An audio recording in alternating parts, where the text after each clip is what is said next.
మెదక్ జిల్లాలో ప్రైవేట్ ఆసుపత్రుల్లో నిరుపేదలకు 10% ఉచిత వైద్యం అందించే విధంగా చర్యలు తీసుకోవాలని డిమాండ్ చేస్తూ మరియు ప్రభుత్వ ఆసుపత్రుల్లో డాక్టర్లు ప్రైవేట్ ఆసుపత్రుల్లో నడపకుండా చర్యలు తీసుకోవాలని, అలాగే డాక్టర్లు సమయపాలన పాటించాలని, ప్రజలకు అందుబాటులో ఉండాలని జీవో నెంబర్ 162 జీవో ప్రకారం దారిద్ర్య రేఖకు దిగువగా ఉన్న పేద రోగులకు ఆసుపత్రిలో ఖరీదైన వైద్యం అందించడంతో పాటు ప్రైవేట్ ఆసుపత్రుల్లో నిరాకరించడం దురదృష్టమని దళిత సంఘాల నాయకులు అన్నారు. అదేవిధంగా మెదక్ రామదాస్ చౌరస్తా, వెల్కమ్ బోర్డ్, అంబేద్కర్ చౌరస్తా, హవేలీ గన్పూర్ చౌరస్తా, నర్సాపూర్ చౌరస్తాలో డాక్టర్ బిఆర్ అంబేద్కర్, జగ్జీవన్ రామ్ మహనీయుల విగ్రహాలను యథావిధిగా పునఃప్రతిష్ఠ చేయాలని దళిత సంఘాల నాయకులు మెదక్ జిల్లా కలెక్టర్ గారికి ఫిర్యాదులో డిమాండ్ చేయడం జరిగింది. ఈ కార్యక్రమంలో ఎంఆర్పీఎస్ మెదక్ జిల్లా working president Astragalla Balaraju Madiga, MRPS Medak జిల్లా ప్రధాన కార్యదర్శి మలిశెట్టి రవి మాదిగ, ఎంఆర్పీఎస్ సీనియర్ నాయకులు మురళీ మాదిగ, దండోరా సామేల్ మాదిగ, పాతూరి రాజు మాదిగ, మాలల హక్కుల సాధన సమితి రాష్ట్ర అధ్యక్షులు బొమ్మల Maisaiah, SC ST atrocity act పరిరక్షణ కమిటీ మెదక్ జిల్లా అధ్యక్షులు బైల్పాటి గణేష్, నాయకులు విఠల్, స్వామి, బాలేల్లం,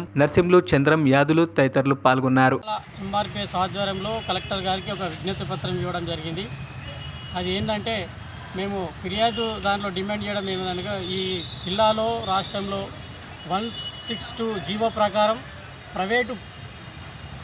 ప్రైవేటు ఆసుపత్రిలో 10% ఉన్నటువంటి పేదలకు ఉచిత వైద్యం అందించే విధంగా నిర్లక్ష్య వ్యవహరిస్తున్నటువంటి డాక్టర్ల యూనియన్ పెట్టుకొని పేదలకు అందాల్సిన 10% ఉచిత వైద్యం అందకుండా నిర్లక్ష్యంగా తిరస్కరిస్తున్నటువంటి ప్రైవేటు ఆసుపత్రుల యజమానులపై చర్య తీసుకోవాలని డిమాండ్ చేసినాం.